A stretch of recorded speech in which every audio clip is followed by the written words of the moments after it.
Hey yo, what's up sa inyo mga kapenyo, at today meron na naman tayong napakainit na reaction video about nga dito sa promoter ni Janrel Casimero, na kung saan bumalimbing na nga etong promoter ni Janrel Casimero na si Masayuki Ito, at kung saan talagang gusto nga daw niya na makalaban na neto ni Janrel Casimero etong si Inoue, na kung saan alam naman natin nung nag-overweight etong si Utol Janrel nadismaya etong promoter niya, pero ngayon mga kapenyo gagawan nga raw niya ng paraan para magkatagpo na itong dalawa. Pero paano kaya niya magagawa yon? Gayon ayaw na nga ng promoter neto ni Inoue. At tara mga kapenyo, wag na natin patagalin at sabay-sabay natin panoorin dito kay Sports Talk PH. Atin nga pong matatandaan ay matapos mag-overweight ng ating pambato na si former WBO Bantamweight World Champion Janrel Casimero, ay hindi na naitago ng Japanese promoter nito na si Masayuki Ito ang kanyang pagkakadismaya, kung saan sinabi nito na wala daw siyang oras sa mga kalokohan na ganito.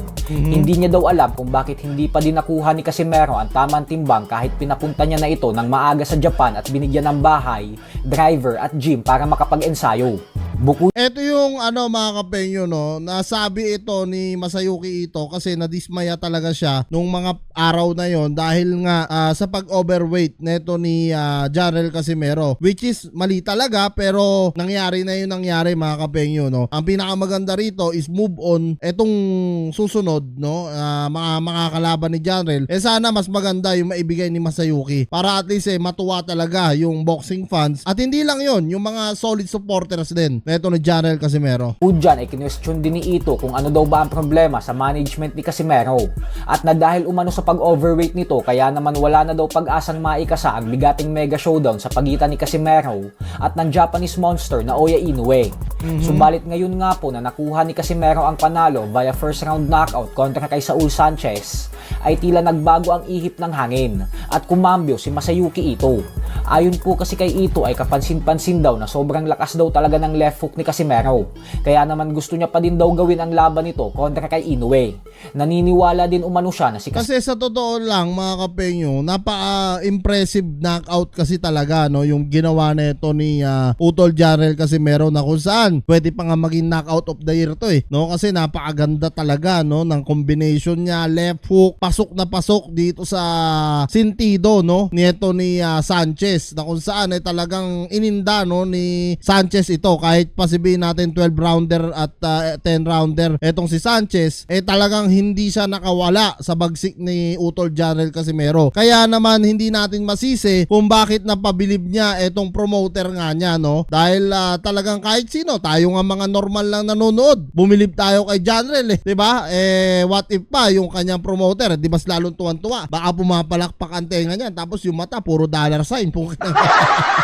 Kasi naman mga kapenyos, talaga naman totoong pera yan dahil impressive knockout yan So kung mabobola ng promoter ni Casimero etong promoter nga ni Inoue, much better mga kapenyo, maaaring magtagpo talaga sa lona baka next year, kasi alam naman natin na suspendido nga ng 1 taon etong si Janrel Casimero. So maaari yan, bigyan muna ng tune-up fight etong si Utol Janrel. Kung hindi sa Pilipinas gaganapin, Korea, depende yan sa promoter ni Janrel. Pagka nangyari yon mga kapenyo, yun other year 2025, bang, sabayan yan na Oya Inoue versus Casimero. Yan ang maganda. So ang pinakamaganda lang gawin talaga ni Utol Janrel, maintain niya yung pangangatawan niya, maintain niya yung ganito na knockout talaga. So pag na-maintain niya yan, maaaring maibigay talaga yung kanyang pinapangarap na si Inoue. Casimero lang ang may kakayahang tumalo kay Inoue sa 122 pound super bantamweight division. Paliwanag ni Ito na kung sakaling magtuos ang dalawa ay pag naunang makatama ng solidong suntok si Inoue, ay pwede daw talagang matalo si Casimero.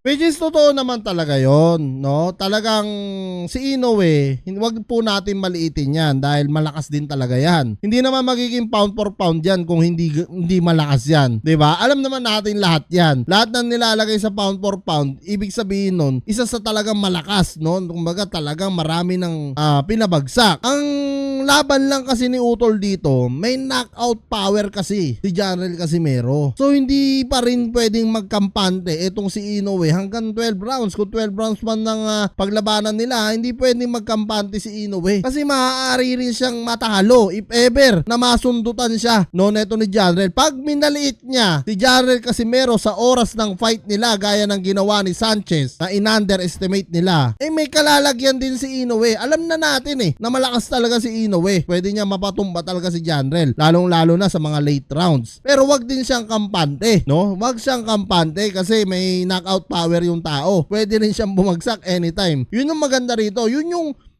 naglalaro sa isipan natin lahat mga kapenyo, kaya gusto natin na mapagsabong na talaga, mapaglaban na talaga itong dalawa sa lalong madaling panahon, no? Habang bata pa rin itong si Janrel Casimero, dahil pagdating niya ng 40s, wala na talaga mga kapenyo, hindi na kakayanin ni Janrel to. Pero naninindigan daw talaga siya sa kanyang paniniwala na si Casimero lang ang may kayang bumakla sa napakalinis na undefeated record ng binansagang halimaw ng Japan.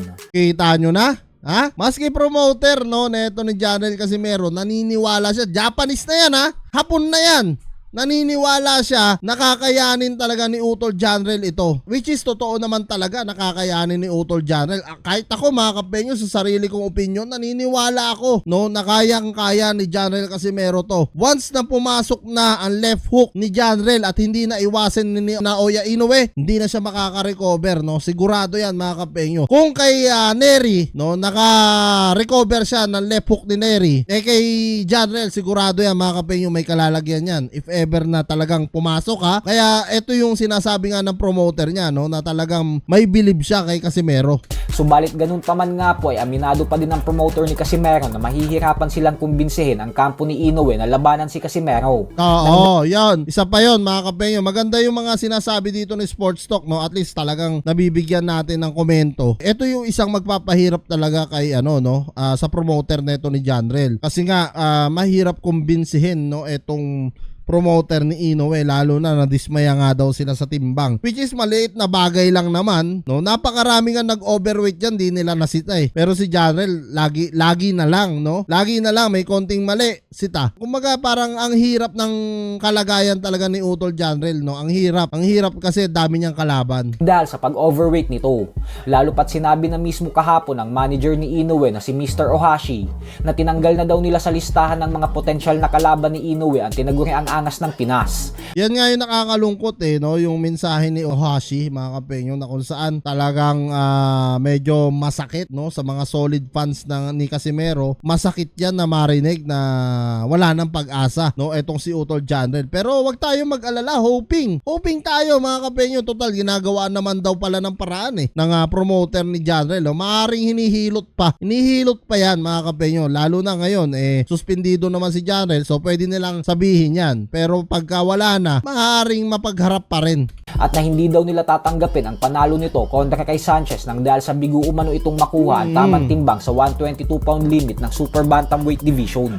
Alam na natin yun na talagang nabutasan nila si Janrel doon. Ang kaakin lang kay Janrel at sa team niya, sana sa susunod talaga maging lesson learned ito. Maging lesson ito na sa susunod dapat preparado talaga para kung nahihiya ka talaga sa promoter, gagawin mo ang lahat para kumbaga maging malinis na talaga yung pangalan mo. At syempre katulad niyan, may mga iba-ibang mga Hapon na naninira rin sa'yo, na galit sa'yo dahil nga sa pag-overweight. Maaaring inggit na lang din yung iba kasi ang dami naman talagang na-overweight dyan Hindi naman ganito kagrabe yung pagsita na halos pagtulungan na ng lahat ng buong mundo Puta, parang pinagtutulungan na Napakahirap po nun kasi talagang ang dami niyang kalaban So yan mga kapenyo, kung kaya nga tatanungin ko, ano nga masasabi nyo dito sa promoter nga ni Janrel Casimero na nagbago na nga ang isip nito at gusto na nga siyang tulungan na makalaban si Naoya Inoue. Hoping pa rin ba kayo dito sa laban na to na Janrel Casimero versus Naoya Inoue? Comment nyo na lang down below lahat ng mga opinion nyo mga kapenyo, at lahat po yan mabasa ko. Maraming salamat mga kapenyo, at kita-kita tayo sa susunod kong reaction videos.